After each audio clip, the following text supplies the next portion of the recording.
بسم الله الرحمن الرحيم.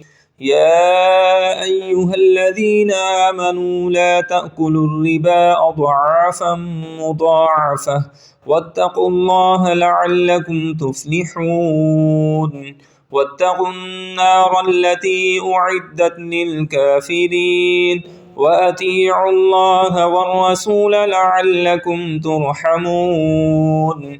وسارعوا إلى مغفرة من ربكم وجنة عرضها السماوات والأرض أعدت للمتقين الذين ينفقون في السراء والضراء والكاظمين الغيظ والعافين عن الناس والله يحب المحسنين. والذين إذا فعلوا فاحشة أو ظلموا أنفسهم ذكروا الله فاستغفروا لذنوبهم ومن يغفر الذنوب إلا الله ولم يصروا على ما فعلوا وهم يعلمون أولئك جزاؤهم مغفرة من ربهم وجنات تجري من تحتها الأنهار خالدين فيها ونعم أجر العاملين. قد خلت من قبلكم سنن فسيروا في الأرض فانظروا كيف كان عاقبة المكذبين. هذا بيان للناس وهدى وموعظة للمتقين. ولا تهنوا ولا تحزنوا وأنتم الأعلون إن كنتم مؤمنين. إن يمسسكم قرح فقد مس القوم قرح مثله وتلك الأيام نداولها بين الناس وليعلم الله الذين آمنوا ويتخذ منكم شهداء والله لا يحب الظالمين. وليمحص الله الذين آمنوا ويمحق الكافرين. أم حسبتم أن تدخلوا الجنة ولما يعلم الله الذين جاهدوا منكم ويعلم الصابرين. وَلَقَدْ كُنْتُمْ تَمَنَّوْنَ الْمَوْتَ مِنْ قَبْلِ أَنْ تَلْقَوْهُ فَقَدْ رَأَيْتُمُوهُ وَأَنْتُمْ تَنْظُرُونَ. بسم اللہ الرحمن الرحیم. سورہ آل عمران آیت نمبر 130. اللہ تعالیٰ ارشاد فرماتا ہے، یا ایہا الذین آمنوا، اے ایمان والو، لا تأکلوا الربا اضعافا مضاعفہ، دگنا در دگنا سود نہ کھاؤ، واتقوا اللہ لعلکم تفلحون، اور اللہ سے ڈرو اس امید پر کہ تمہیں کامیابی مل جائے۔ یہاں اس آیت مبارکہ میں سود کھانے والے کے متعلق بیان کیا گیا ہے۔ تفسیر در منصور میں ہے، امام ابن ابی حاتم نے حضرت سعید بن جبیر رحمۃ اللہ تعالی علیہ سے اس آیت کی تفسیر میں نقل کیا ہے کہ ایک آدمی نے کسی دوسرے آدمی سے مال لینا ہوتا، جب وقت مقررہ آ جاتا تو اس آدمی سے پیسوں کا مطالبہ کرتا تو مقروض کہتا، مجھے مزید مہلت دو، میں تمہیں تیرے مال میں اضافہ کر دیتا ہوں، تو دونوں اس طرح کر لیتے۔ یہ کئی گنا سود ہوتا۔ یہ جو اللہ تعالیٰ نے فرمایا نا کہ گناہ دگنا در دگنا، یعنی ڈبل ڈبل کر کے سود کھاتے ہو، کیا مطلب ہے؟ ایک تو پہلے ہی کمٹمنٹ ہوئی ہے، کیا کہ میں آپ سے پیسے لے رہا ہوں 20,000 روپیہ، ٹھیک ہے، میں نے آپ کو نا 10 دن بعد واپس کرنا ہے اور 20,000 اور 500 روپیہ اوپر ایکسٹرا دینا ہے، یہ سود ہے، ٹھیک ہے۔ اور جب وقت آ گیا میں نے آپ سے کہا کہ مجھے میرے پیسے واپس کرو، آپ نے کہا کہ بھائی بات یہ ہے کہ میں تو ابھی تمہارے پیسے واپس نہیں کر سکتا، مجھے مزید 10 دن دے دو۔ ایسا کرتے ہیں کہ میں نے پہلے 20,500 روپیہ دینا تھا، اب میں تمہیں 23,000 واپس کر دوں گا، تو بندہ بھی پھر خوش ہو جاتا ہے۔ تو اس طرح پہلے زمانے میں لوگ کرتے تھے، جیسا کہ آج کے دور میں بھی ہو رہا ہے۔ قرآن آ جانے کے بعد بھی لوگ اس سے باز نہیں آ رہے۔ سود کی سب سے بڑی جو خرابی ہے نا، انسان کے اندر نا انسانیت مر جاتی ہے، یعنی وہ جو ایک جذبہ تھا اپنے مسلمان بھائی کی مدد کرنے کا، اب وہ جس نے قرضہ دیا ہوا ہے وہ تو یہی کوشش کرے گا کہ جس کو میں نے پیسے دیے ہیں وہ واپس نہ لوٹا سکے، مزید کیا ہو، مہلت بڑھتی جائے اور میرا سود جو ہے وہ کیا ہوتا رہے، انکریز ہوتا رہے، بڑھتا رہے۔ جہاں 20,000 لینا تھا، کئی لوگ ایسے ہیں وہ واپس نہ کرنے کی وجہ سے کیا ہو گیا ہے، وہ لاکھ تک پہنچ چکا ہے، اور لوگ اس کو کاروبار سمجھتے ہیں۔ تو اللہ تعالیٰ نے اس کو منع فرمایا ہے، اور سود کھانے والے کے متعلق بہت زیادہ جو ہے نا سزاؤں کا ذکر ہے۔ سورہ بقرہ میں بھی آیت نمبر 275 میں بھی اللہ تعالیٰ نے اس کے متعلق ارشاد فرمایا ہے، اور وہاں پر تو اعلان جنگ بھی کیا ہے اللہ تعالیٰ نے کس بندے کے ساتھ جو سود کھاتا ہے، اور احادیث مبارکہ میں اس کے خلاف بہت زیادہ سخت وعیدیں آئی ہیں۔ اللہ تعالیٰ ہمیں سود جیسی لعنت سے بچنے کی توفیق عطا فرمائے۔ سورہ بقرہ میں تو اللہ تعالیٰ ارشاد فرماتا ہے آیت نمبر 275 میں، جو لوگ سود کھاتے ہیں وہ قیامت کے دن نہ کھڑے ہوں گے مگر اس شخص کے کھڑے ہونے کی طرح جسے آسیب نے چھو کر پاگل بنا دیا ہو۔ کچھ سمجھ نہیں آ رہی۔ یہ سزا اس وجہ سے ہے کہ انہوں نے کہا خرید و فروخت بھی تو سود ہی کی طرح ہے، حالانکہ اللہ نے خرید و فروخت کو حلال کیا اور سود کو حرام کیا۔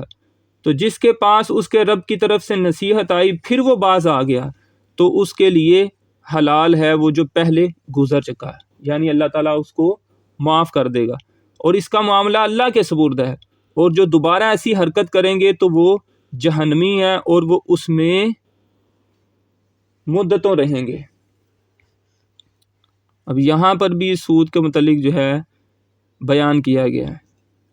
تو سود کا جو رواج ہے، اس کی جو عادت ہے، میں نے آپ کو پہلے ہی بتایا، یہ معاشرے میں ایک دوسرے کا جو احساس ہے نا اس کو تو فوت ہی کر دے گا، مار دے گا، ختم کر دے گا، انسانیت ایک دوسرے سے ختم ہو جائے گی۔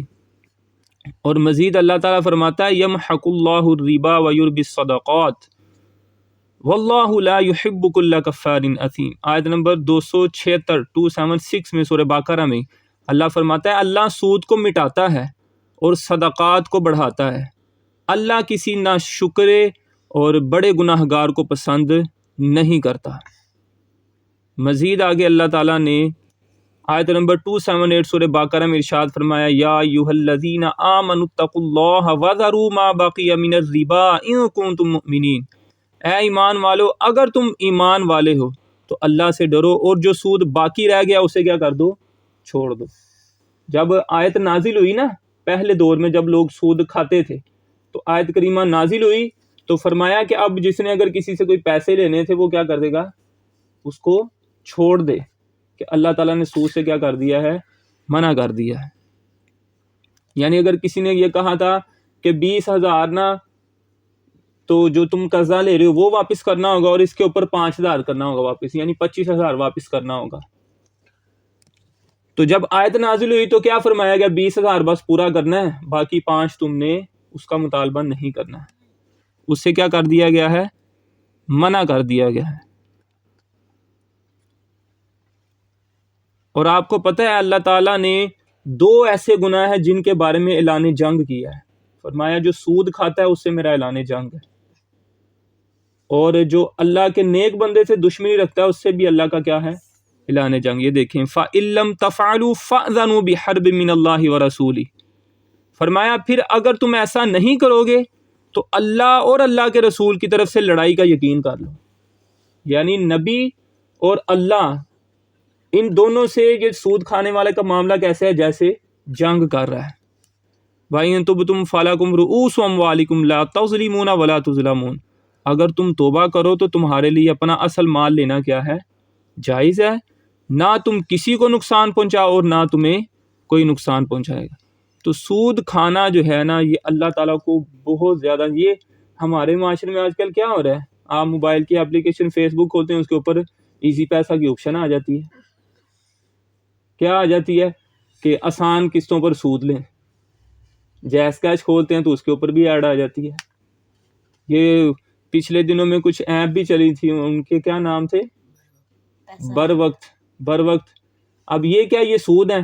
وہ کیا کہتے ہیں کہ آپ ہم سے 1,00,000 روپیہ لیں اور آپ پورے سال میں ہمیں تھوڑے تھوڑے کر کے واپس کرتے رہیں، لیکن 1,00,000 واپس نہیں کریں گے. 1,05,000، 1,02,000 یا 1,10,000 جو بھی جس کا ہے. تو یہ ہے سارا کیا ہے، سودی معاملہ ہے اور حرام ہے. اور نبی صلی اللہ علیہ وسلم فرماتے ایک حرام کا لقمہ پیٹ میں 40 دن تک عبادت اس بندے کی اللہ تعالیٰ دعا بھی قبول نہیں کرتا. تو اس لیے مشکلات اور پریشانیاں آ جاتی ہیں. پہلے لوگوں پر کیا کیا مشکلات نہیں ہیں. یہاں پر بندہ کہتا وہ جی میری فلاں کام نہیں تھا ہو رہا تو میں کہا چلو قرضہ لے لیتا ہوں، پھر کیا ہو گیا، 1,000 ہی اوپر واپس کا. 1,000 کا نہ دیکھو، تم یہ دیکھو کہ تم اللہ اور اس کے رسول کی نافرمانی کر رہے ہو. تو اس لیے اگر کوئی آپ نے کسی کو ادھار دیا ہے اور وہ آپ کو واپس نہیں کر رہا تو اس کے متعلق تو نبی پاک صلی اللہ علیہ وسلم کے فرامین ہے کہ اس کو اگر وہ تنگ دست ہے تو کیا کر دینا چاہیے، اس کو مہلت دے دینی چاہیے. کیا کرنا چاہیے؟ مہلت دینی چاہیے. اور اس کے متعلق حدیث میں آتا ہے کہ جو کسی تنگ دست کو مہلت دے گا، اس کے لیے آسانی کرے گا، تو اللہ تعالیٰ قیامت کے دن اس کی مشکلات میں سے جو مشکل، سخت مشکل ہوگی، اس کو دور کر دے گا. اور ایک حدیث میں تو آتا ہے اگر کوئی اس کو معاف ہی کر دے گا، یعنی آپ نے کسی کو پیسے دیے اور اس کے حالات جو ہے نا ٹائٹ ہو گئے، نقصان ہو گیا اس کا، تو اب وہ آپ کے پیسے واپس نہیں کر سکا. آپ مالدار ہیں، آپ نے کہا یار میں نے تجھے پیسے معاف کر دیے. نبی صلی اللہ علیہ وآلہ وسلم ارشاد فرماتے ہیں کہ اللہ کل قیامت کے دن اس کو اپنے عرش کا سایہ عطا فرمائے گا. کس بندے کو جو اپنا قرضہ کسی سے لینا ہوتا ہے اور وہ تنگ دست ہو گیا دوسرا بندہ، تو اس کو کیا کر دے، معاف کر دے. اس کو کیا ملے گا؟ عرش کا سایہ ملے گا. اور نبی کریم صلی اللہ علیہ وسلم نے ارشاد فرمایا، صحیح بخاری کی حدیث ہے، صحیح بخاری شریف کی، جو شخص کھجور برابر حلال کمائی سے صدقہ کرے، اللہ حلال ہی کو قبول کرتا ہے تو اللہ تعالیٰ اس صدقے کو قبول فرماتا ہے، پھر اسے اس کے مالک کے لیے پرورش کرتا ہے. صرف ایک کھجور جو ہے وہ کیا ہوتی ہے؟ پرورش ہوتی ہے. فرمایا جیسے تم میں کوئی اپنے بچڑے کی تربیت کرتا ہے یہاں تک کہ وہ صدقہ پہاڑ کے برابر ہو جاتا ہے. ایک کھجور کتنا آپ کو ثواب مل گیا؟ ایک درخت، 2 درخت، اتنا پہاڑ جیسے ہو گیا. اتنا ثواب بندے کو عطا کیا جاتا ہے. کون سی کمائی کی خرچ کرنی ہے؟ حلال کی. اب جو لوگ سود کھاتے ہیں، سود کھلاتے ہیں، بعض لوگ کہتے ہیں کہ ہم جائز کیش سے سود تو نہیں لیتے لیکن اس کمپنی میں کام کر رہے ہیں، جاب ہے ہماری، تو ہم کیا کریں، ہم بینک کا جو ہے نا کام کر رہے ہیں، جاب لگی ہوئی ہے، ہم کیا کریں، ہم وہاں پر ان کا حساب کتاب لکھتے ہیں، ٹائپنگ کرتے ہیں. تو یہ آئی کوم کیا ہے، بی کوم کیا ہے یا جو بھی کیا ہے، تو اس کے متعلق آپ سن لیں. صحیح مسلم شریف کی حدیث ہے، حضرت جابر بن عبداللہ رضی اللہ تعالیٰ عنہ سے روایت ہے، نبی کریم صلی اللہ تعالیٰ علیہ وآلہ وسلم نے سود کھانے والے، سود کھلانے والے، سود لکھنے والے اور اس کی گواہی دینے والے پر لعنت فرمائی ہے اور فرمایا کہ یہ سب اس گناہ میں برابر ہیں. یہ سارے اس گناہ میں کیا ہیں؟ برابر ہیں. اور حضرت عبداللہ بن مسعود رضی اللہ تعالیٰ عنہ سے روایت ہے، کریم آقا علیہ الصلوۃ والسلام نے ارشاد فرمایا، سود کا گناہ 73 درجے ہے. سود کا گناہ کیا ہے؟ یعنی اس کے 73 درجے برابر جو ہے اس بندے کو کیا ملتا ہے؟ گناہ. اور فرمایا ان میں سے سب سے چھوٹا یہ ہے کہ آدمی اپنی والدہ کے ساتھ برا کام کرے، زنا کرے، بدفعلی کرے۔ اس کو ہم کتنی بڑی یہ گناہ ہے، کتنا بڑا یہ گناہ ہے، لیکن فرمایا کہ سود کے 70 ان سب سے نیچے کون سا ہے؟ یہ والا ہے، اور سب سے بڑے درجے کا دیکھیں کیا ہوگا۔ اسی طرح کئی لوگ مسلمانوں کو تکلیف بھی دیتے ہیں، وہ بھی بہت جو ہے نا بہت زیادہ گناہ کا کام ہے۔ تو سود کھانے والا ایسے گناہ گار ہوتا ہے جیسے اپنی والدہ کے ساتھ کیا کر رہا ہے؟ زنا کر رہا ہے۔ اور حضرت انس بن مالک رضی اللہ تعالی عنہ سے روایت ہے، نبی کریم صلی اللہ علیہ وآلہ وسلم نے ارشاد فرمایا، سود کا 1 درہم جو آدمی کو ملتا ہے اس کے 36 بار زنا کرنے سے زیادہ برا ہے۔ صرف 1 درہم نہیں، بس 1000 روپیہ ہی ہے، صرف 500 ہی اوپر دینا ہے۔ تو دینے والا بھی، سود دینے والا، سود لینے والا، لکھنے والا، یہ سارے جو ہیں گواہ بننے والا، سارے اس میں کیا ہیں؟ شامل ہیں۔ ابن ماجہ کی تو حدیث ہے، حضرت ابو ہریرہ رضی اللہ تعالیٰ عنہ سے روایت ہے، نبی کریم صلی اللہ علیہ وآلہ وسلم نے ارشاد فرمایا، معراج کی رات میرا گزر ایک ایسی قوم سے ہوا جن کے پیٹ گھروں کی طرح تھے۔ ان کے پیٹ جو ہے نا، پیٹ گھروں کی طرح تھے، بڑے بڑے پیٹ تھے ان کے، ان میں سانپ تھے جو باہر سے نظر آ رہے تھے۔ میں نے جبرائیل سے ان لوگوں کے بارے میں پوچھا تو فرمایا، تو انہوں نے عرض کیا، یا رسول اللہ صلی اللہ علیہ وآلہ وسلم، یہ وہ لوگ ہیں جو سود کھاتے تھے۔ ان کے پیٹوں میں قیامت کے دن کیا ہوں گے؟ سانپ ہوں گے۔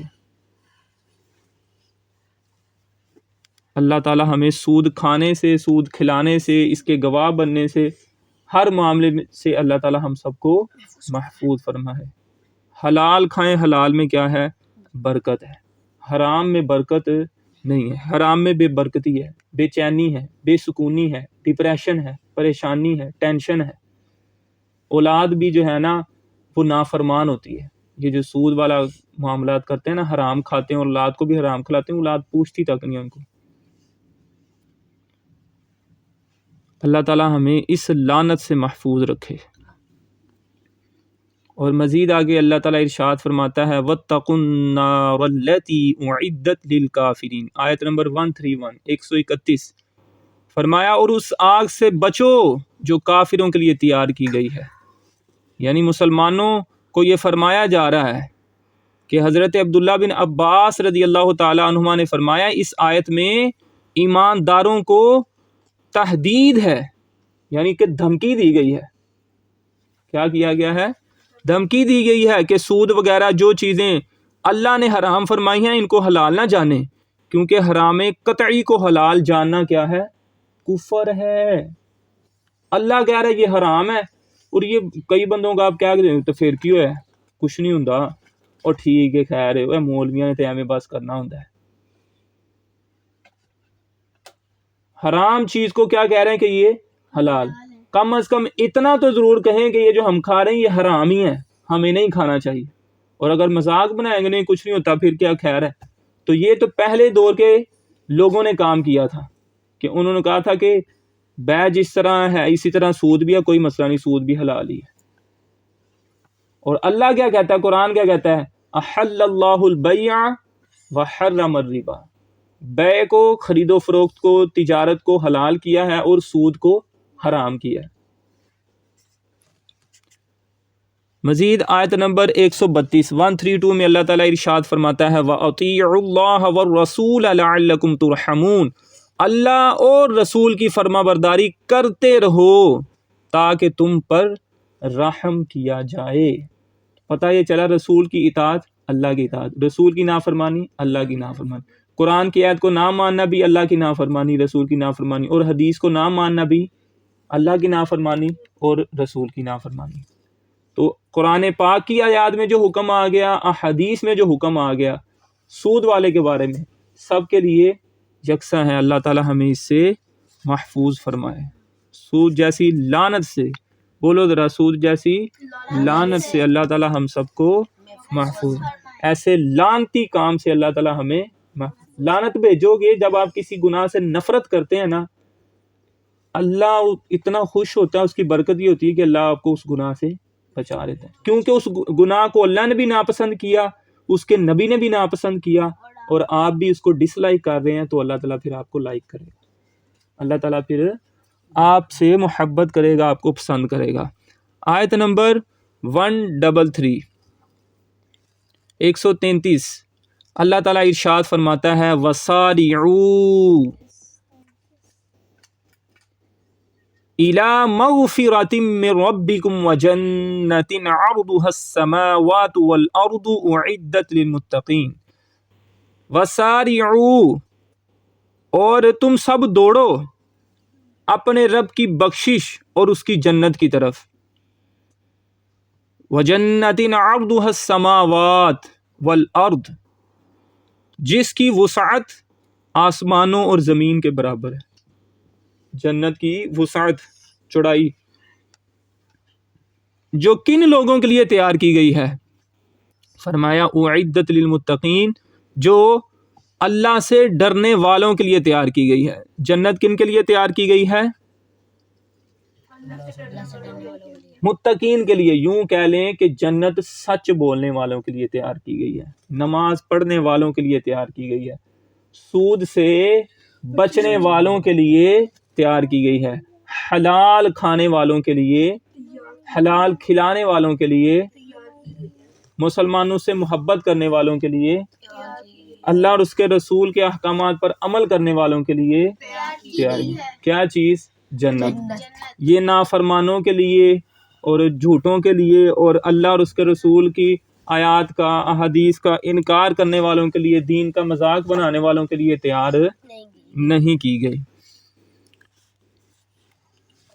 امام عبد بن حمید، ابن جریر اور ابن منذر نے حضرت عطا بن ابی رباح رحمۃ اللہ سے نقل کیا کہ مسلمانوں نے عرض کی یا رسول اللہ صلی اللہ علیہ وسلم، بنی اسرائیل اللہ کی بارگاہ میں ہم سے زیادہ معزز تھے، ان میں سے جب کوئی گناہ کرتا تو صبح کے وقت اس کے پاس گناہ کا کفارہ دروازے کی دہلیز پر لکھا ہوتا کہ اپنا ناک کاٹ دو، اپنا کان کاٹ دو، یا اس طرح کرو تمہیں معاف کر دیا جائے گا۔ یعنی یا رسول اللہ ان کی معافی ہو جاتی تھی اور ہمارا اس طرح کوئی معاملہ نہیں ہے۔ تو نبی کریم صلی اللہ علیہ وسلم خاموش رہے۔ تو اس وقت یہ آیت نازل ہوئی، کون سی بلا؟ وَسَارِعُوا إِلَى مَغْفِرَةٍ مِّن رَبِّكُمْ وَجَنَّةٍ عَرْضُهَا السَّمَاوَاتُ، یہ والی آیت نازل ہو گئی لِذُنُوبِهِمْ تک، یعنی آیت نمبر 135 کے درمیان تک یہ آیت نازل ہوگی۔ ابھی تو 133 جاری ہے، آگے اور بھی اس کا مفہوم بیان کیا جا رہا ہے۔ تو نبی کریم صلی اللہ علیہ وسلم نے فرمایا کیا میں تمہیں اس سے بہتر چیز کے بارے میں نہ بتاؤں؟ یعنی ان کو تو اپنا کان کاٹنا پڑتا تھا، ناک کاٹنا پڑتا تھا، اس سے بہتر نہ بتاؤں؟ تو پھر عرض کیا گیا جی یا رسول اللہ۔ تو نبی پاک صلی اللہ علیہ وسلم نے پھر اس آیت کو تلاوت کیا، کیا بولا؟ کہ اپنے رب کی بخشش کی طرف کیا کرو؟ دوڑو، اللہ سے کیا کر لو؟ معافی مانگ لو، کوئی غلطی کر لیا تو اللہ سے معافی مانگ لو۔ حضرت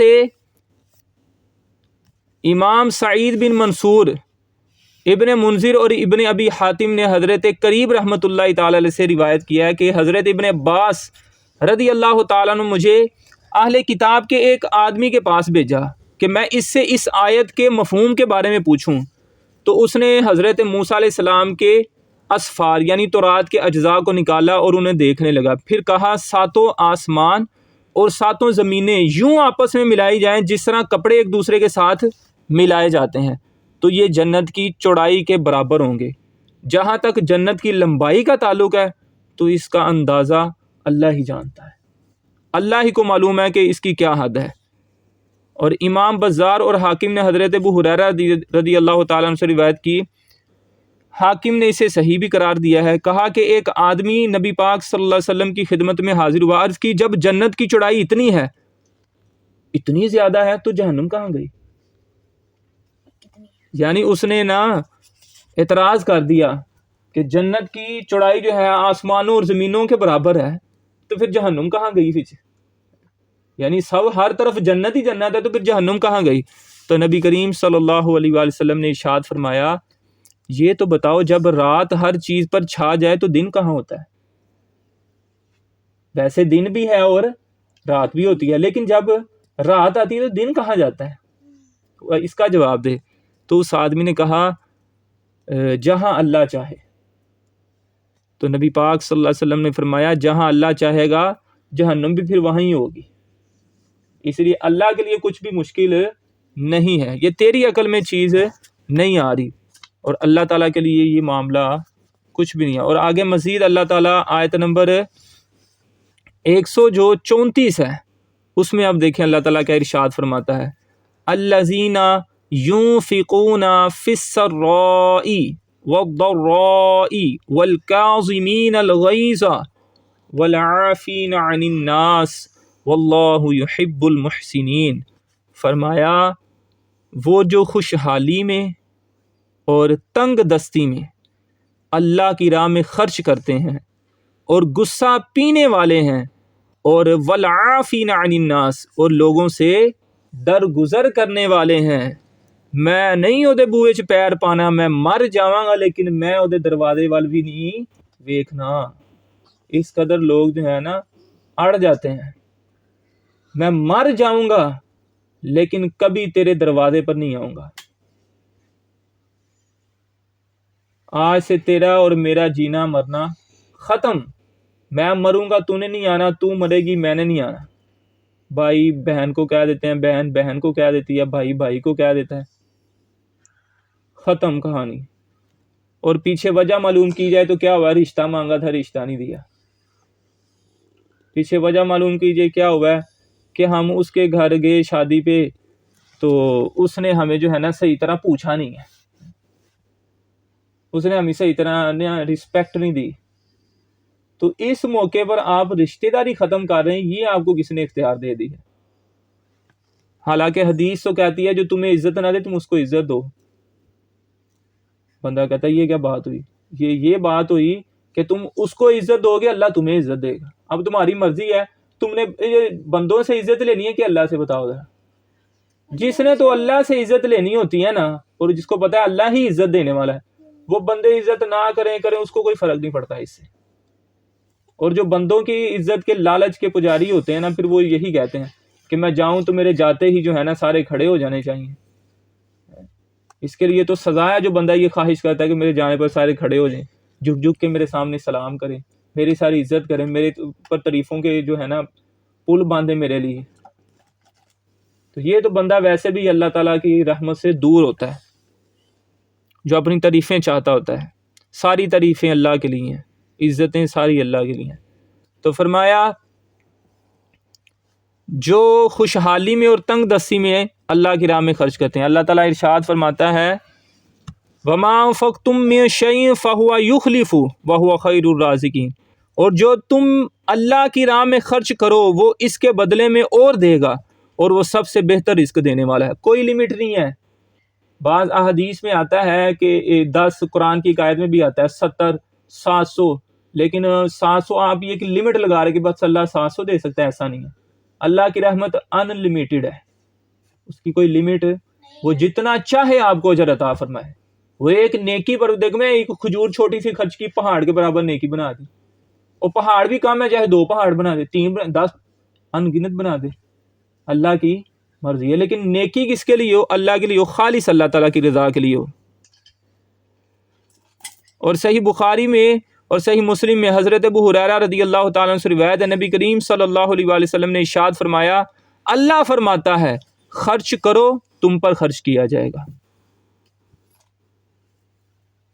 خرچ کرو تم پر بھی کیا کیا جائے گا؟ خرچ کیا جائے گا۔ اللہ تعالی ہمیں اللہ کے راستے میں خرچ کرنے کی توفیق عطا فرمائے۔ ابھی میں آپ کو اکثر کہتا ہوں معاملات جو ہیں نیکی کے کاموں میں خرچ کرنے کی جب باری آتی ہے تو ہم سوچتے ہیں 500 دواں کہ 200 دواں کہ 1000 روپیہ دواں، اور شادی کے موقع پہ جب شرلیاں پٹاخے لینے ہوتے ہیں تو ہم نہیں پرواہ کرتے، جب گولیاں چلانی ہوتی ہیں تو ہم حرام کام ہے، یہ ہم نہیں پرواہ کرتے۔ اور باقی دیگر معاملات میں بھی سوٹ بھی لینا ہو تو ودیا، ڈریسنگ، میچنگ، شیچنگ، جو کرتے ہیں سارے معاملات. گاڑی بھی اب نارمل کرولا گاڑی بھی ٹھیک ہوتی ہے، لیکن فارچونر کروانی ہے، لینڈ کروزر کروانی ہے، ہیول کروانی ہے، یعنی ایکسپینسو جو ہے آپ کرتے ہیں نا سب کچھ. تو جب اللہ کے رستے میں خرچ کرنے کی باری آتی ہے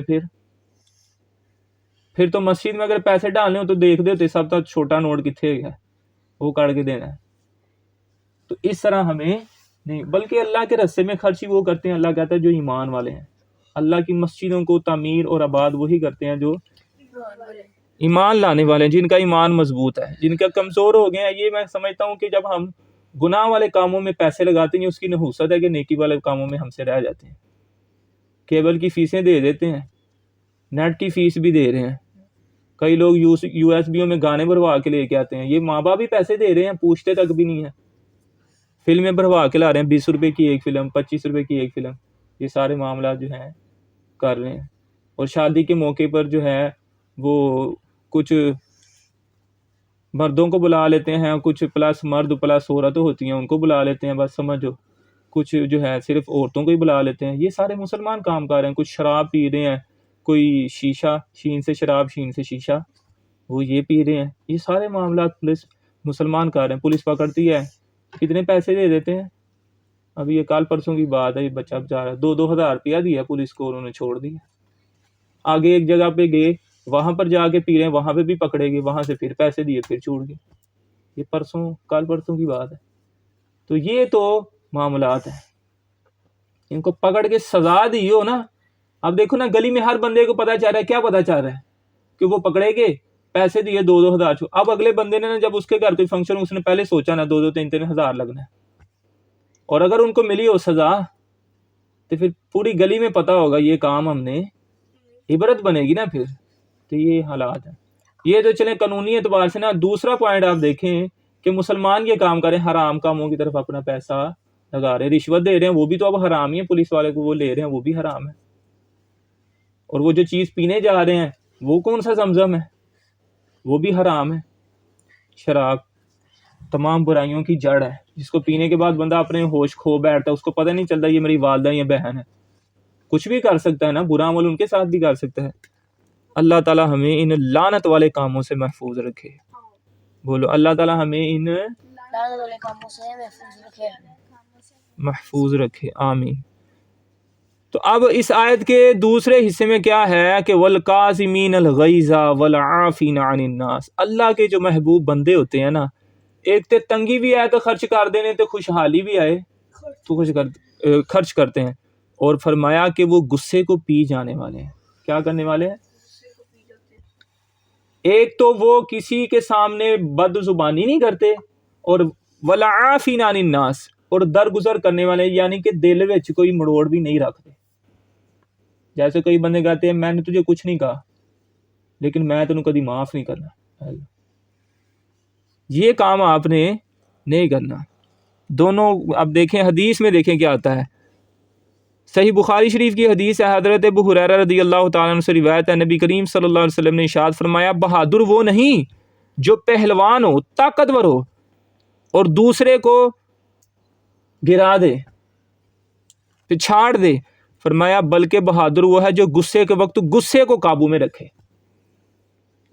انسان پہ قابو پا جانا یہ کمال نہیں، بلکہ اپنے غصے پہ قابو پا جانا یہ کمال ہے.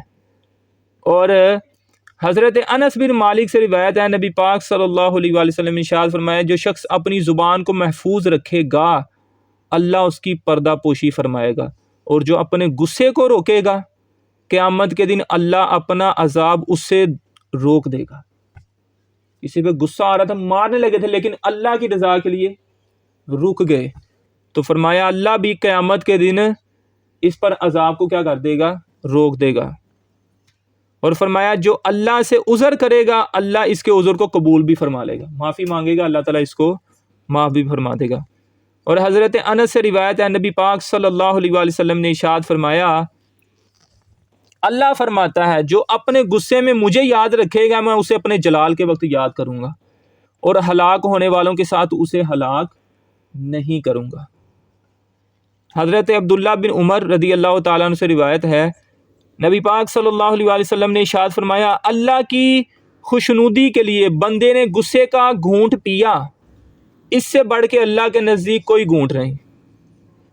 یعنی اللہ تعالیٰ کو یہ معاملہ بہت ہی زیادہ کیا ہے، پسند ہے. کیا؟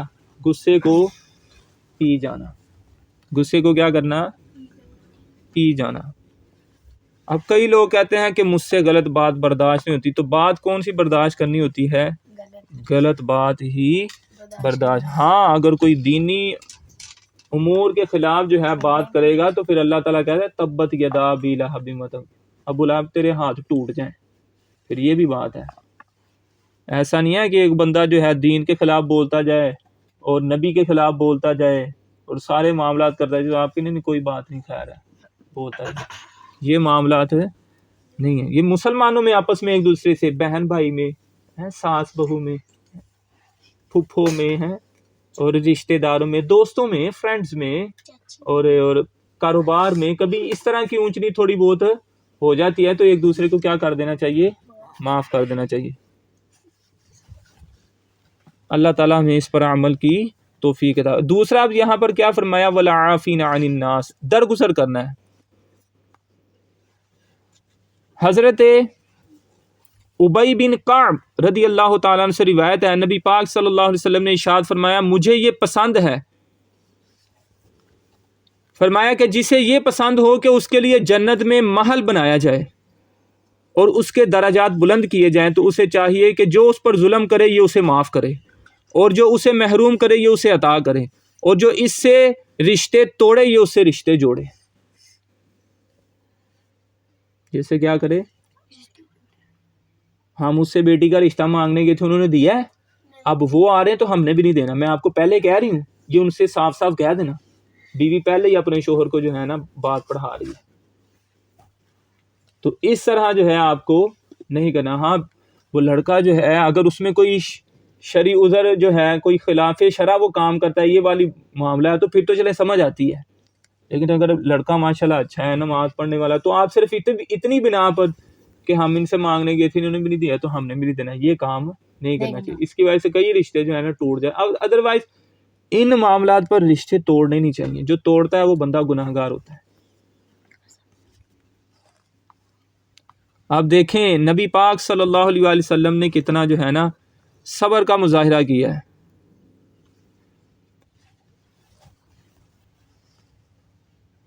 حضرت انس فرماتے ہیں میں نبی کریم صلی اللہ علیہ وسلم کے ساتھ چل رہا تھا اور آپ نہ ایک چادر اوڑے ہوئے تھے جس کے کنارے موٹے اور کھردرے تھے، یعنی کہ ہاتھ لگانے سے وہ کھردرا کھردرا محسوس ہوتا تھا. اچانک ایک دیہاتی نے آپ صلی اللہ علیہ وسلم کی چادر مبارک کو پکڑ کے اتنے زبردست جھٹکے سے کھینچا کہ آپ کی مبارک گردن پر خراش آ گئی. یہاں ایسے اس نے چادر کو کھینچا، یہاں پر خراش آ گئی. اپنے نبی پاک صلی اللہ علیہ وسلم اللہ کے محبوب، وہ کہنے لگا اللہ کا جو مال آپ کے پاس ہے آپ حکم فرمائے کہ اس میں سے کچھ مجھے بھی ملے. تو نبی پاک صلی اللہ علیہ وسلم اس کی طرف متوجہ ہوئے تو مسکرائے. کیا کیا؟ مسکرائے. اور پھر فرمایا کہ اس نے جو مال مانگا نا اس کو کچھ مال عطا فرمانا. اور ہم یہاں پر بہن بھائی بیٹھے ہوں، بھائی بیٹھا ہو، بہن گزرنے لگے تو اس کا پاؤں لگ جائے، میں نے تیرے پاؤں توڑ دینے، تو یہ نظر نہیں آتی آتا اندھی ہے یا اندھا ہے. اس طرح ہم آپس میں ایک دوسرے سے لڑنا شروع ہو جاتے. دوست اس طرح بیٹھے ہوں، میں تجھے کہہ دیا مجھے ہاتھ نہ لگے، تیرے ہاتھ توڑ دوں گا. اب نبی پاک صلی اللہ علیہ وآلہ وسلم نے دیکھا اور مسکرائے اور فرمایا اس نے جو مانگا اس کو دے دو. ہم بہن کو کہتے پانی پلا دے تو وہ کہتی چل جا اٹھ کے خود ہی پی لے، تیری ٹانگیں ٹوٹی ہوئی ہیں. جو تو جان بوجھ کے بیٹھ کے آرڈر ہی لگاتے رہتے ہیں وہ تو غلط بات ہے. ایسے نہیں کرنا چاہیے، ایک دوسرے کا احساس کرنا چاہیے. دوسرے بھی اپنے معاملات کر رہے ہوتے ہیں، ٹھیک ہے نا. تو ایک دوسرے کا ہمیں کیا کرنا چاہیے؟ احساس کرنا چاہیے. اس سے ان عورتوں کو بھی سمجھنا چاہیے کہ اگر گھر میں کوئی عورت کام کر رہی ہے، کوئی بیٹی کام کر رہی ہے، اس سے کوئی نقصان ہو گیا، گلاس ٹوٹ گیا، تو اس وقت کیا کریں؟ غصے کو قابو میں رکھیں اور اس کو معاف بھی کر دیں. یہ نہیں کہ جیسے ہی سیلری دینے کی باری ہے کہ اس کو تانا مار دینا. کئی پیسے تو نہیں کاٹتے لیکن تانا مار دیتے ہیں. کیا بولا میں تیرے ایئر کی پیسے تو نہیں کٹے لیکن تو خیال رکھا کر تیرے ہٹ ہی ٹوٹے رہنے ہٹ ہیں. پچھلے مہینے بھی تو ایک گلاس توڑ دیتا ہے, اس مرتبہ اب ٹوٹا نا تو جو میں نے کام سے نکال دینا ہے. تو کون ہوتی ہے اس کو کام سے نکالنے والی؟ اللہ جو ہے بندوں کو رزق دیتا ہے. کون دیتا ہے؟ اللہ رزق دیتا ہے. اس لیے کبھی بھی پیسے کے نشے میں کسی کو اس طرح کی دھمکی نہیں لگانی چاہیے. ہاں بطور تعلیم آپ اس لیے کہہ رہے ہیں کہ یہ بیٹی کو میں اس طرح سمجھاؤں تاکہ یہ جو ہے اس عمل سے باز آ جائے کہ برتنوں کو نہ توڑا کرے, نقصان ہے. ویسے اگر سوچا جائے کہ یہ جان بوجھ کے تو کوئی بھی نہیں توڑتا, کوئی جان بوجھ کے بھی توڑتا ہے. ہاں اگر آپ اس کو ذلیل کرو گے, اس نے کہنا ہے 50 روپے کاٹے تھے نا, 1 2 3 4 5 چلو 250 کاٹ لینا اور 50 پچھلے 300 کاٹ لینا, پھر اس نے جان بوجھ کے پھینکنا ہے. اور اگر گلاس گر گیا ہے اور آپ نے آپ کو کہا بیٹا کچھ نہیں ہوتا, یہاں سائڈ پہ جو میں خود اٹھا دیتی ہوں, ہو اتنی عاجزی تو مالکن کر ہی نہیں سکتے. کئی کرتے بھی, ایسی بات نہیں ہے.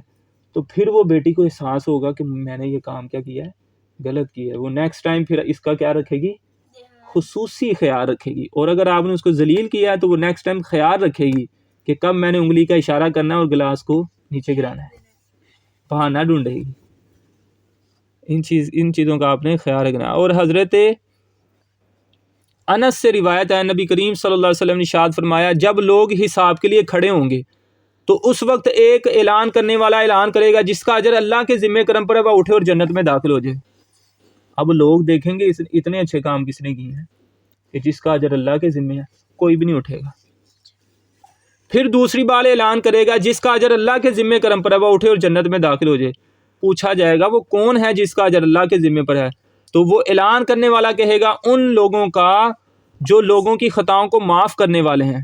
پھر تیسری بار اعلان ہوگا جس کا اجر اللہ کے ذمہ کرم ہے وہ اٹھے اور جنت میں داخل ہو جائیں. تو ہزاروں آدمی کھڑے ہوں گے اور بلا حساب جنت میں داخل ہو جائیں گے. یعنی یہ دوسروں کو معاف کر دینا, کب؟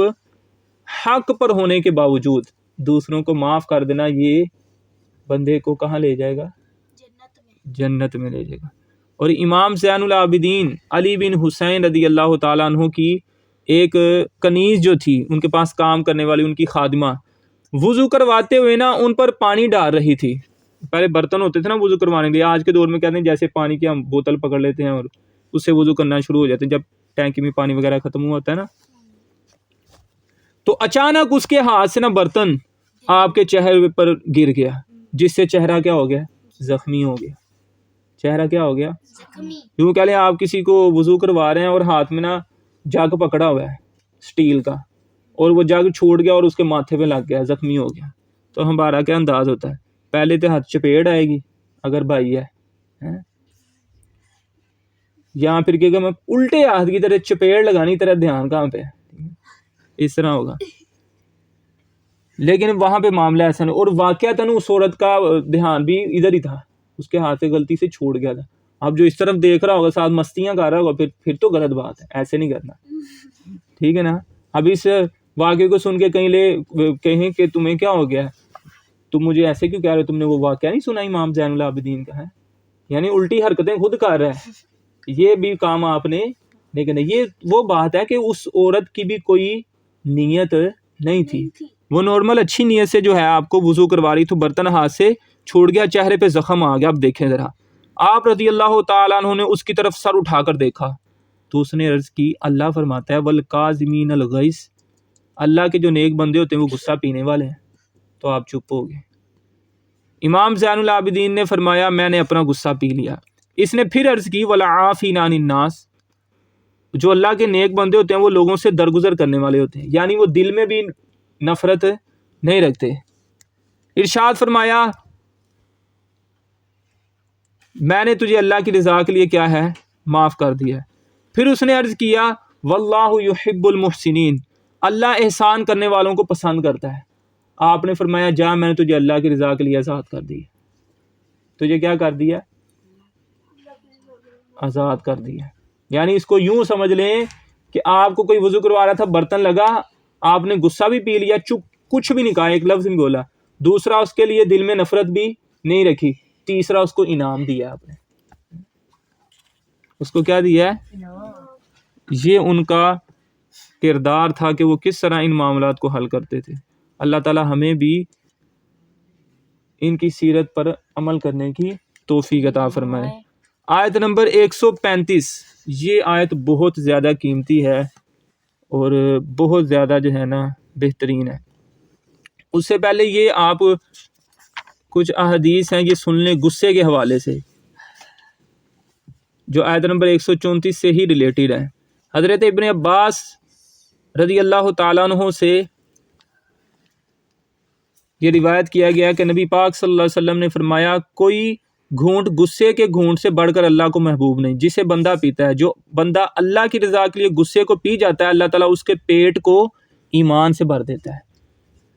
اس کے پیٹ کو کس سے بھر دیتا ہے؟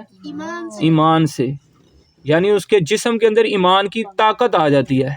اور ایک روایت میں آتا ہے، حضرت انس رضی اللہ تعالیٰ عنہ سے روایت کیا گیا ہے کہ جب کہ امام ترمذی نے اسے حسن قرار دیا اس حدیث کو، رسول اللہ صلی اللہ علیہ وسلم نے فرمایا،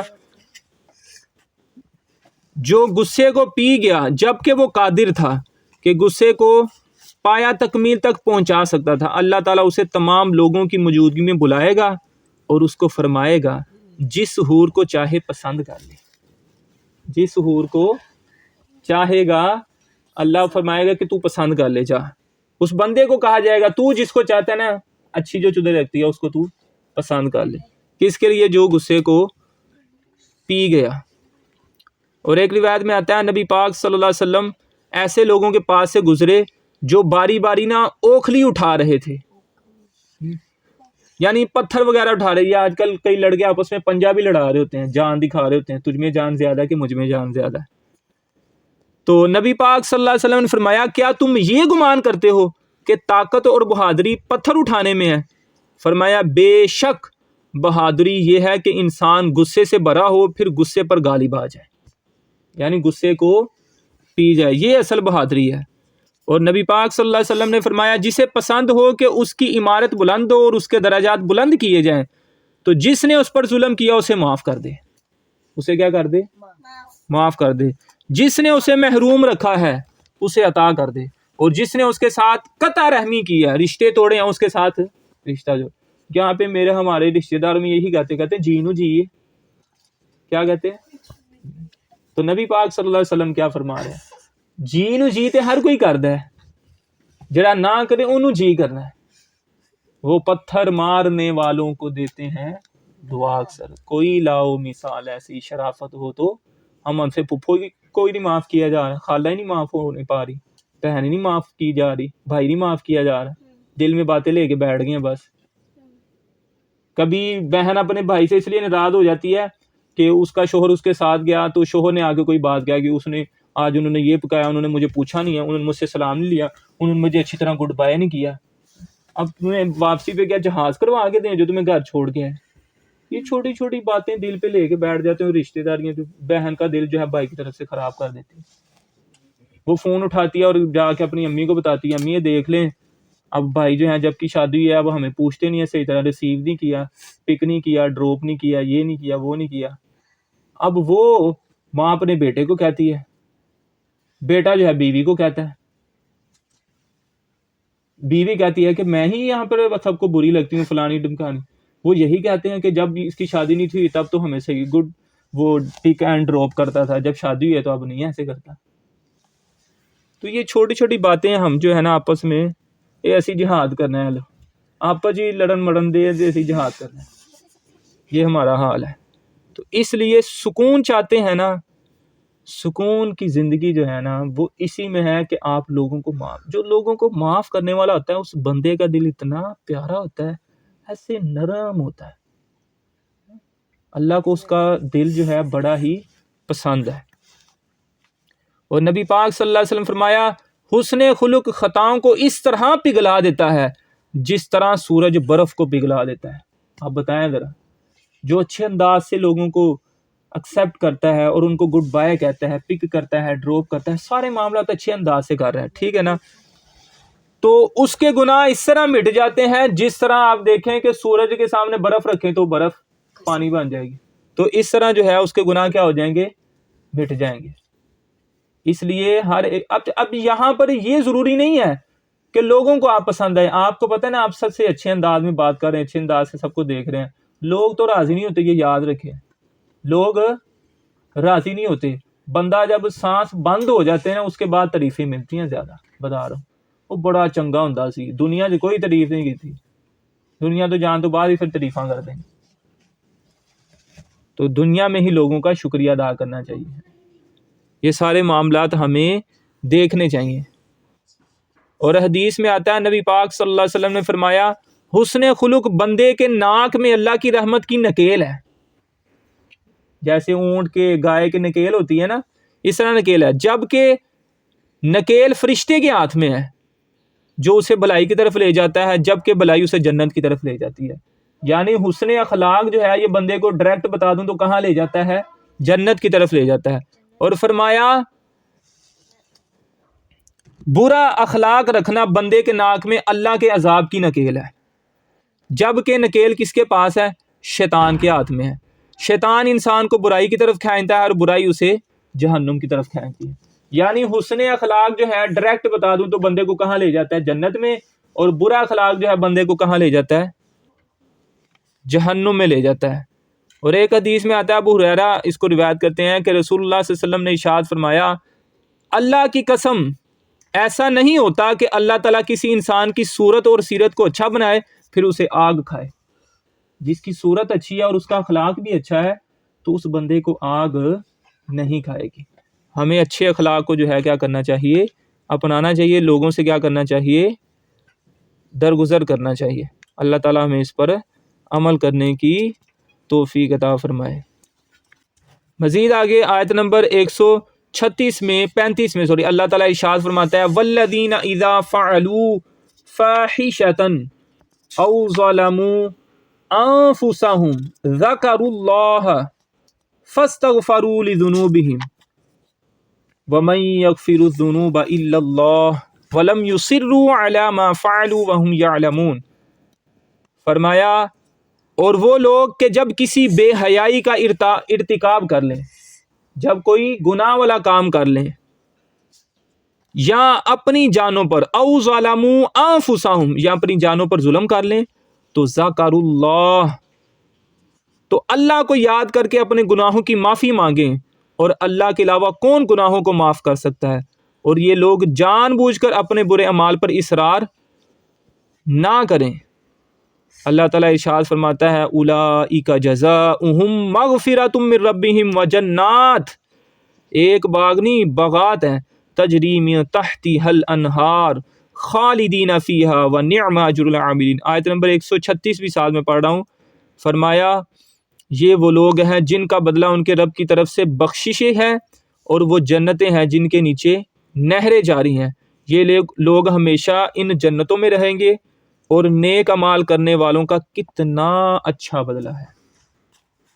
نیک اعمال والوں کا کتنا اچھا بدلہ ہے. اب یہاں دیکھیں امام ابن منذر نے حضرت ابن مسعود رضی اللہ تعالیٰ عنہ سے روایت نقل کی کہ آپ کے سامنے بنی اسرائیل اور ان کی فضیلت کا ذکر کیا گیا تو آپ نے کہا بنی اسرائیل میں جب کوئی گناہ کرتا تو اس کے دروازے پر اس کا کفارہ لکھ دیا جاتا, جبکہ تمہارے گناہوں کا کفارہ تمہارا کول بنا دیا گیا. یعنی ان کو اپنا ناک کاٹنا پڑتا تھا, کان کاٹنا پڑتا تھا. تو تم اللہ سے بخشش طلب کرتے ہو تو وہ تمہیں بخش دیتا ہے. پہلے لوگ گناہ کرتے تھے تو اس کی معافی کیسے ہوتی تھی؟ ان کا جسم کا کوئی حصہ کاٹنا پڑتا تھا اپنا. لیکن یہاں پر ہاتھ اٹھا کے بندہ کہتا ہے اللہ معاف کر دے, اللہ کہتے چا معاف کیا. فرمایا کہ اللہ کی قسم اللہ نے ہمیں ایک آیت عطا فرمائی ہے جو مجھے دنیا اور جو کچھ دنیا میں ہے سب سے زیادہ پسند ہے. وہ کون سی آیت ہے؟ وہ آیت نمبر 135 پڑھی پھر والذین اذا فعلوا فاحشۃ او ظلموا, اس آیت کو تلاوت کیا. اور حضرت ثابت بنانی رحمۃ اللہ تعالی سے روایت نقل ہے کہ مجھے یہ خبر پہنچی ہے کہ جب یہ آیت نازل ہوئی تو ابلیس رونا شروع ہو گیا. شیطان لعنتی کیا کرنا شروع ہو گیا؟ رونا شروع ہو گیا. کیوں؟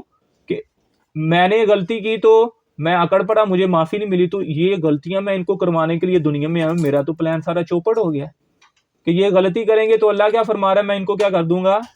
معاف کر دوں گا. اور ایک روایت میں تو آتا ہے حضرت عطاف بن خالد رحمۃ اللہ تعالی سے روایت ہے کہ مجھے یہ خبر پہنچی ہے کہ جب وَمَن يَغْفِرُ الذُّنُوبَ آیت نازل ہوئی کہ میں ان کے گناہوں کو جو ہے نا معاف کر دوں گا، تو ابلیس اپنے لشکروں کی میت میں چلانے لگا، اپنے سر پر مٹی ڈالنے لگا، اپنے لیے ہلاکت کو پکارا، یہاں تک کہ اس کے لشکر ہر طرف سے اس کے پاس جمع ہو گئے۔ اس کے لشکروں نے کہا اے ہمارے سردار کیا بات ہے؟ تو ابلیس نے جواب دیا قرآن کریم میں ایک ایسی آیت نازل ہوئی ہے جس کے بعد کوئی گناہ بھی انسان کو تکلیف نہیں پہنچا سکے گا۔ انہوں نے پوچھا وہ کون سی آیت ہے؟ ابلیس نے انہیں بتایا تو اس کے لشکروں نے کہا ہم انسانوں کے لیے خواہشات کا دروازہ کھول دیتے ہیں، تو وہ نہ توبہ کریں گے، نہ استغفار کریں گے، اور نہ ہی وہ یہ گمان کریں گے کہ وہ حق پر ہیں۔ تو ابلیس ان سے راضی ہو گیا۔ آیت نازل ہونے پر وہ روئے ہیں، کیوں؟ آیت میں کیا ہے؟ اللہ فرماتا ہے جب میرے کسی بندے سے غلطی ہو جائے گی، گناہ ہو جائے گا، وہ جب بھی مجھ سے معافی مانگے گا تو میں اس کو معاف کر دوں گا، اس کو کیا کر دوں گا؟ معاف کر دوں گا۔ اس آیت کے شان نزول میں بھی دو جو ہے نا اقوال ہیں۔ ایک یہ ہے کہ تہان نامی ایک کھجور فروش کے پاس ایک حسین عورت کھجوریں خریدنے آئیں۔ دکاندار نے کہا کہ یہ کھجوریں اچھی نہیں ہیں، بہترین کھجوریں گھر میں ہیں۔ یہ کہہ کر اس عورت کو گھر لے گیا اور وہاں جا کر اس عورت کا بوسہ لے لیا، اسے چوم لیا اور اسے اپنے ساتھ گلے لگا لیا۔ اس عورت نے کہا اللہ سے ڈر۔ یہ سنتے ہی تہان نے اس عورت کو چھوڑ دیا اور شرمندہ ہو کر حضور کی خدمت میں سارا ماجرا عرض کر دیا۔ تو تب یہ آیت کریمہ نازل ہوئی کہ اس بندے کو چاہیے کیا کرے؟ اللہ سے معافی مانگے۔ اور ایک روایت یہ ہے کہ دو شخصوں میں بڑا پیار تھا، دو لوگوں میں بڑا پیار تھا، ان میں سے ایک جہاد کے لیے گیا اور اپنا گھر بار دوسرے کے سپرد کر گیا۔ ایک روز اس مجاہد کی بیوی نے اس انصاری سے گوشت منگایا، وہ آدمی گوشت لے آیا۔ جب اس مجاہد کی بیوی نے گوشت لینے کے لیے ہاتھ آگے بڑھایا تو اس نے اس کا ہاتھ دیکھا خوبصورت ہے، تو اس ہاتھ کو کیا؟ چوم لیا۔ لیکن چومتے ہی اسے سخت شرمندگی ہوئی اور وہ جنگل میں نکل گیا اور منہ پر تماچے مارنا شروع ہو گیا، سر پر مٹی ڈالنا شروع کر دی۔ جب وہ مجاہد اپنے گھر واپس آیا تو اپنی بیوی سے اپنے دوست کے بارے میں پوچھا۔ عورت بولی کہ ایسے دوست سے اللہ ہی بچائے۔ وہ مجاہد اس کو تلاش کر کے حضور کی خدمت میں لایا تو اس وقت یہ آیت کریمہ نازل ہوئی کہ اللہ تعالیٰ کو اس کا رونا، اس کا معافی مانگنا کیا ہو گیا ہے؟ پسند ہو گیا۔ ہم بھی نمازیں چھوڑ دیتے ہیں، ہم سے بھی غلطی ہو جاتی ہے، لیکن کیا کبھی ہم نے اپنے آپ کو اس طرح کہا ہے کہ تو نے یہ غلط کام کی ہے؟ کئی ہوں گے آج صبح کی نماز پڑھی نہیں ہوگی، رات کو عشاء کی نماز نہیں پڑھی ہوگی، کل 5 نمازیں پوری نہیں پڑھی ہوں گی، اور دیکھیں ہم کیسے موج میں ایسے گھوم رہے ہیں جیسے جنت ہماری ہے۔ تو ان سے صرف ایک غلطی ہوئی تو کس قدر اپنے آپ کو جو ہے انہوں نے جھنجھوڑا اور وہ شرمندگی کا شکار ہوئے۔ تو ہمیں بھی چاہیے کہ جب غلطی ہو جائے، گناہ ہو جائے، فوراً اللہ تعالیٰ سے کیا کرنا ہے؟ معافی مانگ۔ غلطی کرنا یہ کوئی بڑی غلطی نہیں ہے، انسان سے غلطی ہو جاتی، بلکہ غلطی کو کر کے غلطی کو نہ ماننا یہ سب سے بڑی غلطی ہے۔ شرمندگی جو ہے ندب توبہ، شرمندگی جو ہے یہ توبہ اللہ کو پسند ہے۔ شرمندہ ہونا، شرمسار ہونا، جیسے آج کسی نے نماز نہ پڑھی ہو تو وہ دل ہی دل میں سوچ رہا ہو یار آج میں نے نماز نہیں پڑھی، بہت غلط کام کیا، اللہ تو مجھے معاف کر دے، مجھے ایسے نہیں تھا کرنا چاہیے۔ اب یہ ہے شرمندگی۔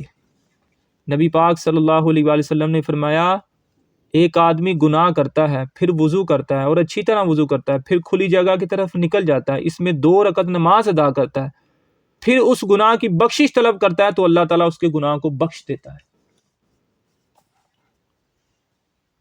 اور رسول اللہ صلی اللہ علیہ وسلم یوں دعا کیا کرتے تھے اللہ مجھے ان لوگوں میں سے بنا دے جب وہ اچھائی کریں تو خوش ہوں، جب وہ گناہ کریں تو اللہ سے بخشش کے طالب ہوں۔ مسلمان کی ایک نشانی آپ کو بتاؤں، جب وہ نیکی کرتا ہے نا تو خوش ہوتا ہے، کہتا ہے یا اللہ مزہ ہی آ گئی، تیرا شکر ہے۔ اور جب گناہ کرتا ہے نا تو وہ پریشان ہو جاتا ہے۔ اور ہمارا حال دیکھو، حرام کھا کے بھی کہتے ہیں کہ اور آنا چاہیے، شراب پی کے 1 بوتل کہتے ہیں وہ ایک اور آنی چاہیے، بجائے اس کے شرم آنی چاہیے تھی۔ بیٹیاں جو ہے ناچ کے کہتی ہیں کہ یہ تو شادی پوری ہو گیا، بھیا آپ کی شادی پہ بھی میں ڈانس کروں گی، شرم نہیں آنی چاہیے۔ غلطی جب ہو جائے بندے سے کیا ہونا چاہیے؟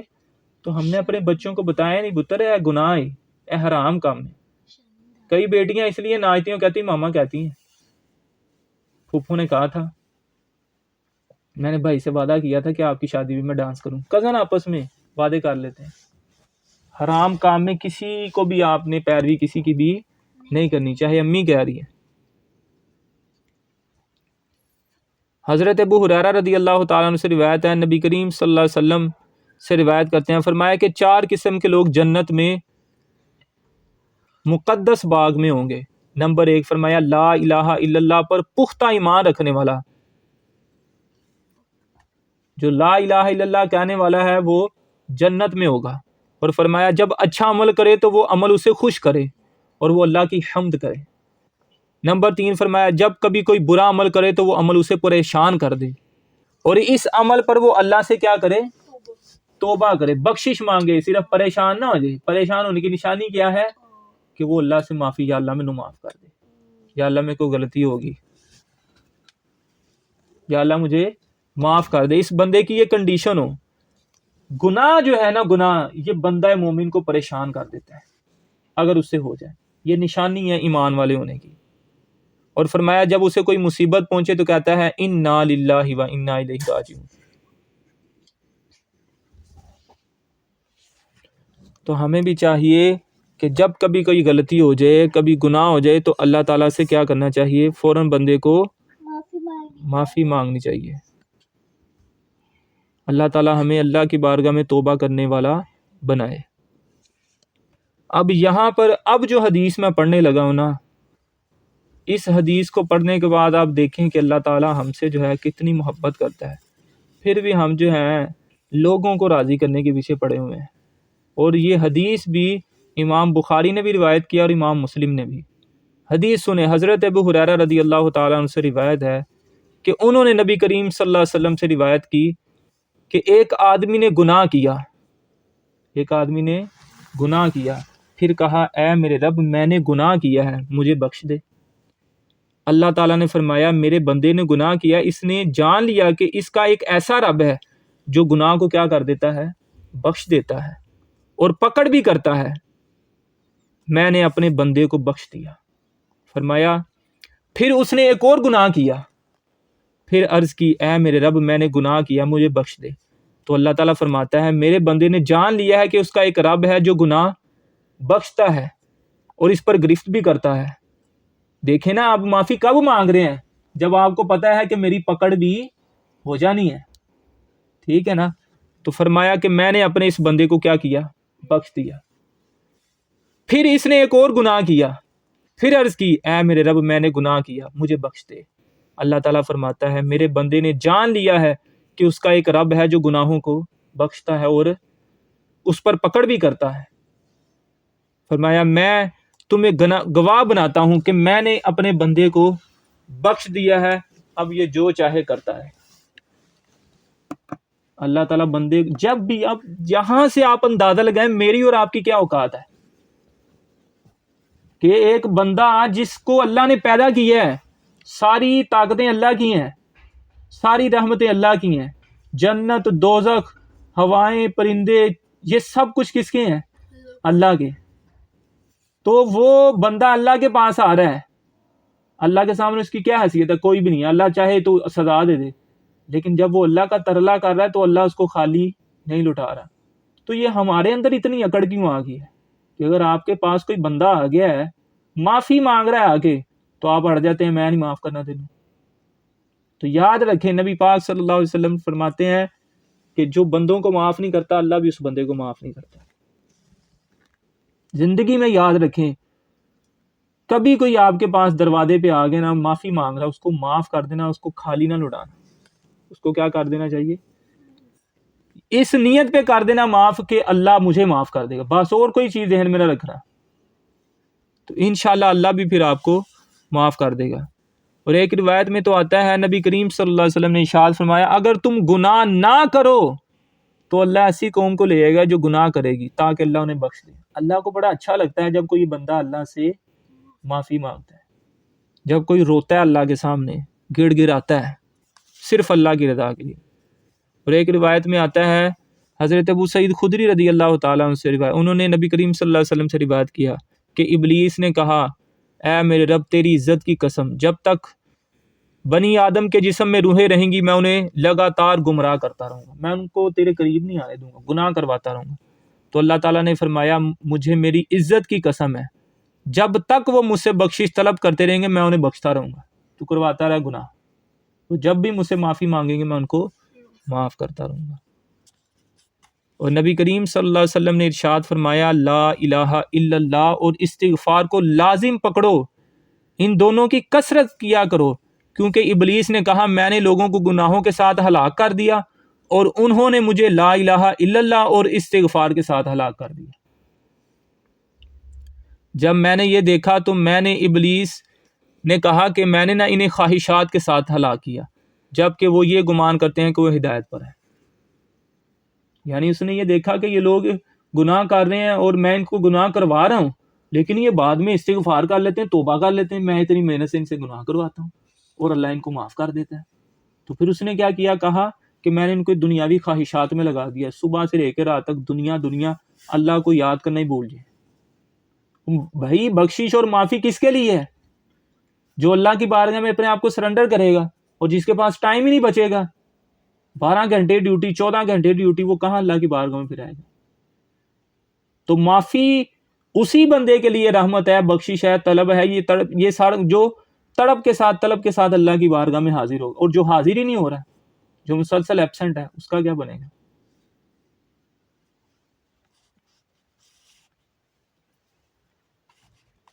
اور ایک آدمی نبی پاک صلی اللہ علیہ وسلم کی بارگاہ میں حاضر ہوا، عرض کیا یا رسول اللہ میں نے گناہ کیا ہے۔ رسول اللہ صلی اللہ علیہ وسلم نے فرمایا جب تو گناہ کرے تو اپنے رب سے بخشش طلب کر۔ اس نے عرض کی میں نے اللہ سے بخشش طلب کی ہے پھر گناہ کر بیٹھتا ہوں۔ فرمایا جب تو گناہ کرے تو اپنے رب سے بخشش طلب کر۔ پھر اس نے اپنی بات دہرائی، 4 مرتبہ یہ معاملہ ہوا۔ تو نبی پاک نے کیا فرمایا؟ ہر مرتبہ توبہ کا دروازہ بند ہی نہیں کیا اللہ تعالیٰ نے۔ یہ ہم میں کمی ہے کہ جو ہم اس راستے کی طرف جاتے نہیں ہیں، وہ راستہ تو کھلا ہوا ہے، نہ کوئی وہاں پر سیکورٹی گارڈ بیٹھا ہوا ہے جو آپ کو بھگا دے گا واپس۔ وہ راستہ کیا ہے؟ کھلا ہوا ہے، اس کے لیے کوئی پاس بھی آپ کو لینے کی ضرورت نہیں ہے، انلمیٹڈ، جب چاہو 24 گھنٹے آپ کہیں جانا ہو کسی شہر میں، ملک میں، تو کبھی ایسے ہوتا ہے ویزا بند ہو جاتا ہے، فلائٹ بند ہو جاتی، کسی پارک میں جا رہے ہیں اس کا ٹائم ہوتا ہے بند، اس کے بعد آپ گیٹ کے اندر نہیں جائیں، نو انٹری کیا دیتے ہیں۔ لیکن اللہ کی رحمت ہر ٹائم آپ کے لیے جو ہے نا، جب بھی آپ اللہ سے مانگو گے اللہ آپ کو عطا فرمائے۔ اس میں یہ نہیں ہے کہ رات کو 2 بجے کیوں تم مجھ سے مانگ رہے، بلکہ اس ٹائم تو سروس زیادہ جلدی مل جاتی ہے۔ تو ہمارے مانگنے میں کمی ہے، اللہ کے دینے میں کمی نہیں ہے۔ اور ایک حدیث میں تو آتا ہے ایک آدمی نے کہا یا رسول اللہ صلی اللہ علیہ وسلم ہم میں سے ایک آدمی گناہ کرتا ہے، فرمایا اس کے نامہ یا مال میں لکھ لیا جاتا ہے۔ عرض کی پھر وہ استغفار کرتا ہے اور اس سے توبہ کرتا ہے، فرمایا اسے بخش دیا جاتا ہے اور اس کی توبہ قبول کر لی جاتی ہے۔ عرض کی اگر وہ دوبارہ گناہ کرتا ہے تو نبی پاک نے فرمایا اس کا گناہ لکھ لیا جاتا ہے۔ عرض کی پھر وہ استغفار کرتا ہے اور توبہ کرتا ہے تو نبی پاک نے فرمایا اسے بخش دیا جاتا ہے اور اس کی توبہ قبول کر لی جاتی ہے۔ عرض کی وہ پھر گناہ کرتا ہے، فرمایا اسے لکھ لیا جاتا ہے۔ عرض کی پھر وہ استغفار کرتا ہے اور توبہ کرتا ہے تو نبی پاک صلی اللہ علیہ وسلم نے فرمایا اسے پھر بخش دیا جاتا ہے اور اس کی توبہ کو قبول کر لیا جاتا ہے۔ اور اللہ نہیں اکتاتا یہاں تک کہ تم اکتا جاتے ہو، تم مانگنا چھوڑ دیتے ہو، اللہ تعالیٰ تمہیں دینے سے اکتاتا، تم مانگتے جاؤ مانگتے جاؤ مانگتے جاؤ، وہ دیتا جائے گا دیتا جائے گا۔ اور آپ یہ ایک بات دیکھیں ذرا، لوگوں سے مانگیں اور زیادہ مانگے تو لوگ ناراض ہوتے ہیں، اور اللہ سے نہ مانگے تو اللہ ناراض ہوتا ہے کہ نہیں بات؟ لوگوں سے مانگو کہتے پھر آ گیا، اور اللہ کہتا تو اب پھر آیا نہیں ہوں، تو میرے پاس آتا کیوں نہیں؟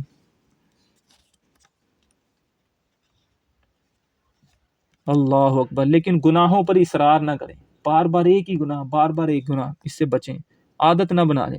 حضرت قتادہ رحمۃ اللہ تعالی سے روایت ہے کہ فرمایا تم اصرار سے بچو، اصرار ساتھ سے ہے، یعنی بار بار وہ کام کرنے سے، کیونکہ پہلے لوگ اصرار کرنے کی وجہ سے ہلاک ہو گئے، انہیں حرام چیزوں سے اللہ کا خوف نہیں روکتا تھا اور وہ اپنے گناہ سے توبہ نہیں کرتے تھے، یہاں تک کہ موت انہیں آ لیتی جب کہ وہ اس پر قائم اور دائم رہتے۔ وہ گناہ کرنے والوں پکے اسی پہ کھڑے ہوئے ہیں، تو اللہ تعالیٰ نے ان کو موت دے دی۔ اس لیے حدیث میں تو آتا ہے کہ میرا بندہ زمین بھر کے گناہ میرے پاس لائے، اس کے گناہ اتنے آسمانوں تک پہنچ چکے ہیں، پھر آگے کیس ہونے ہیں، غلطی ہوگی، شرمندہ ہو جائے، رو پڑے، پکا ارادہ کر لے اللہ ہوں معاف کر دے، دوبارہ نہیں کریں گے یا اللہ۔ نبی پاک فرماتے ہیں صلی اللہ علیہ وسلم، اللہ اس کے سارے گناہ معاف کر دیتا ہے، اللہ اس کے سارے گناہ معاف کر دیتا ہے۔ اللہ تعالی ہمیں سچی اور پکی جو ہے نا توبہ کی توفیق عطا فرمائے۔ آگے آیت نمبر 137 میں اللہ تعالیٰ ارشاد فرماتا ہے، تو میں آپ سب سے گزارش کروں گا کہ اگر آپ کے حالات ٹھیک نہیں ہیں، پریشانی ہے، تو استغفار کریں، کثرت سے کیا کریں؟ استغفار کریں، اللہ سے معافی مانگیں۔ ایسے تسبیح پکڑ کے نا استغفر اللہ بھی آپ پڑھتے ہیں نا، ساتھ یہ بھی کہ اللہ تو مجھے معاف کر دے، یا اللہ مجھے معاف کر، سجدے میں جا کے سبحان ربی الاعلیٰ بھی پڑھیں 3 مرتبہ، اس کے بعد سجدے سے سر رکھی رکھو، جب تک رونا نہ آئے اپنی غلطیاں یاد کرو، اپنی غلطیوں کو یاد کرو اور اللہ کی نعمتوں کو یاد کرو۔ گناہوں کو یا ہاتھوں سے، آنکھوں سے، پاؤں سے کتنی اللہ کی ہم نے غلطی نافرمانیاں کی ہیں، ہم نے کتنی غلطیاں کر دی ہیں، پھر اللہ ہم پہ پھر بھی ابھی بھی مہربان ہے۔ یہ کنڈیشن اپنی بنائیں تو آنکھوں سے آنسو نکلے، پھر بندہ رو پڑتا ہے۔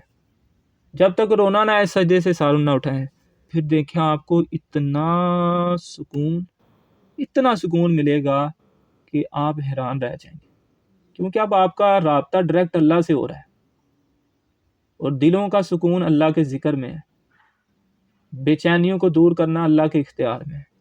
جب آپ بے چینیوں کو دور کرنے والے سے مدد مانگ رہے ہیں نا، تو پھر ایسی بے چینی دور ہوگی، جو مرضی ہو جائے آپ بے قرار نہیں ہوں گے، آپ کا دل اللہ کے ذکر سے پرسکون رہے گا۔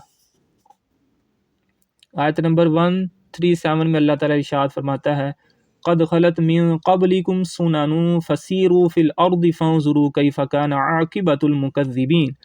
فرمایا تم سے پہلے کئی طریقے گزر چکے ہیں، تو زمین میں چل پھر کر دیکھو جھٹلانے والوں کا کیسا انجام ہوا۔ زمین میں چلو پھرو، دیکھو فرعون کا کیسا حال ہوا، حمان کا، قارون کا، یہ کھنڈرات بن گئے ان کے سب جگہ جو ہے، قوم لوط کا کیسا ان کا جو ہے نا حال ہوا۔ تو اپنے رب سے توبہ کرو، اس کی بارگاہ کی طرف لوٹ آؤ۔ 138 فرمایا ھذا بیان للناس، یہ لوگوں کے لیے بیان ہے۔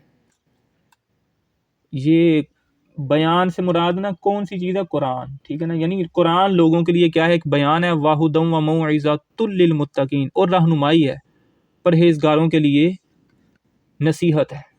قرآن جو ہے یہ دیکھیں نا، قرآن پاک میں سارے واقعات ہیں نا، قرآن پاک میں ساری رہنمائی ہے نا۔ اب آپ قرآن ہی نہیں پڑھ رہے، اللہ کیا فرما رہا ہے؟ ہم چاہتے نہیں ہیں کہ ہم سیدھے راستے پر آ جائیں، اللہ کیا فرما رہا ہے؟ اللہ کہہ رہا ہے قرآن ہی رہنمائی ہے، قرآن ہی ہدایت ہے، قرآن سے بہتر نصیحت کوئی نہیں ہے۔ اس کے اندر پہلی قوموں کے واقعات ہیں، سارے حالات ذکر کیے گئے ہیں، کس لیے؟ تاکہ تم قرآن پڑھو اور اپنے اعمال کو، شب و روز کو اب تم ٹھیک کر لو، کہیں پہلی قوموں کی طرح کر کے تم بھی ہلاک نہ ہو جانا۔ 139 آیت نمبر 139 اللہ ارشاد فرماتا ہے، وَلَا تَهِنُوا وَلَا تَحْزَنُوا وَأَنْتُمُ الْأَعْلَوْنَ إِن كُنتُم مُؤْمِنِينَ، اور تم ہمت نہ ہارو اور غم نہ کھاؤ، اگر تم ایمان والے ہو تو تم ہی غالب آؤ گے۔ یہ واقعہ بلا کب کا ہے؟ غزوہ احد کا ہے۔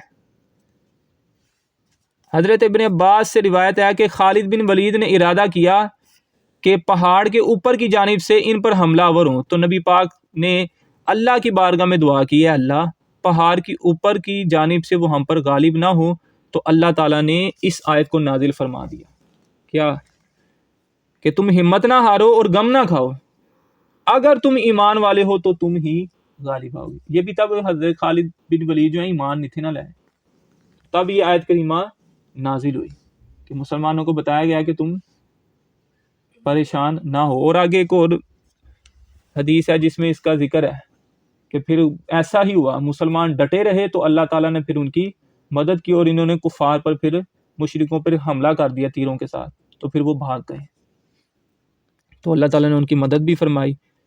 تو کب مدد فرمائی؟ کہ انہوں نے ایمان پر کیا کیا؟ ثابت قدمی اختیار کی۔ مزید آیت نمبر 140 میں 140 میں اللہ تعالیٰ ارشاد فرماتا ہے ان یمسسکم قرح فقد مس القوم قرح مثلہ وتلک الایام نداولها بین الناس ولیعلم اللہ الذین آمنوا ویتخذ منکم شہداء واللہ لا یحب الظالمین۔ فرمایا اگر تمہیں کوئی تکلیف پہنچتی ہے تو وہ لوگ بھی ویسی ہی تکلیف پا چکے ہیں، اور یہ دن ہے جو ہم لوگوں کے درمیان پھیرتے رہتے ہیں، یعنی کبھی تمہارے اوپر خوشی، کبھی کافروں کے اوپر خوشی، کبھی تمہیں فتح، کبھی کافروں کو فتح۔ تو یہ ہوتا کیوں ہے؟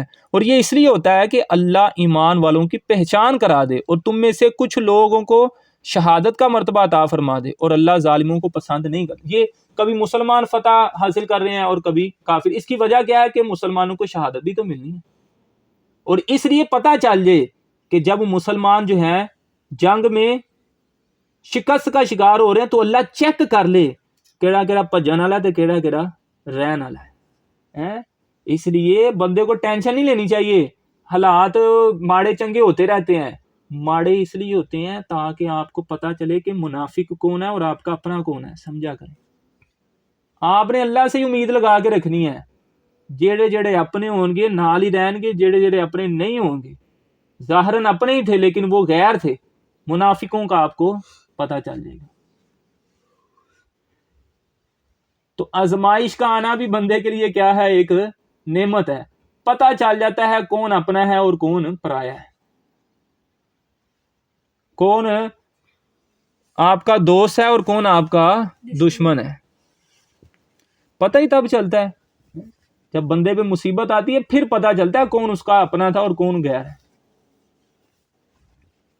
چنگے وقت ہر کوئی ساتھ ہی ہوتا ہے، جب گاڑیاں ہوں پیسہ ہو پھر تو ہر کوئی جی کر رہا ہوتا ہے۔ پتہ تو یہ چلے نا جب گاڑی بھی چل جائے، بنگلہ بھی چلے جائے۔ کئی جو ہیں عورتیں اپنے شوہر کو چھوڑ دیتی ہیں، یہی تو وہ موقع ہے کہ شوہر کا ساتھ دو۔ کئی خواتین جو ہیں اپنے چیزیں بیچ دیتی ہیں، کوئی پلاٹ بیچ دیتا ہے، کوئی سونا بیچ، اپنے شوہر کے ساتھ ثابت قدم رہتی، ساتھ دیتی ہیں، اور پھر ایسا وقت بھی آتا ہے اللہ تعالیٰ ان کے خوشی کے دن لے آتا ہے۔ تو یہ مسلمانوں پر بھی یہ واقعات کو اللہ تعالیٰ اس لیے بیان فرما رہا ہے کہ یہ سارے معاملات اس لیے ہیں کہ پتہ چل جائے مسلمان ثابت قدم رہنے والے کون ہیں، اور یہ اس لیے بھی شکست کے تمہیں شہادت بھی حاصل ہو جائے۔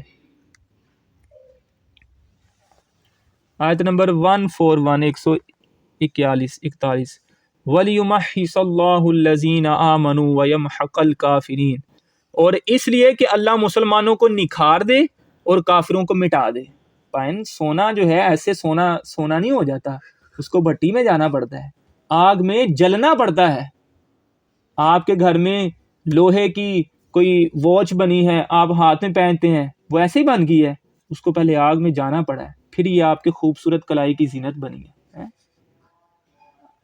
خواتین کے ماتھے کی جو ہے نا وہ خوبصورتی میں اضافہ کرنے کے لیے آیا ہے، پہلے اس کو آگ میں جانا پڑا ہے، پھر ہی عورتوں نے اس کو اپنے سر پہ سجایا ہے، اور اگر گندا مندہ ہوتا تو سجانا تھا۔ تو مسلمانوں پر بھی یہ جو جنگ ہوتی، شکست وغیرہ، یہ کیوں؟ اس لیے کہ وَلِيُمَحِّصَ اللَّهُ الَّذِينَ آمَنُوا وَيَمْحَقَ الْكَافِرِينَ، اور اس لیے کہ اللہ مسلمانوں کو نکھار دے اور کافروں کو مٹا دے۔ تو عام روٹین میں بھی مسلمان پر تکلیف پریشانی آتی اس لیے کہ اللہ تعالیٰ نا اس کی ذرا جو غلطیاں نا وہ اس کے ذریعے کیا کر دے، معاف کر دے، اور فل HD جو ہے نا اس کو مسلمان بنا دے۔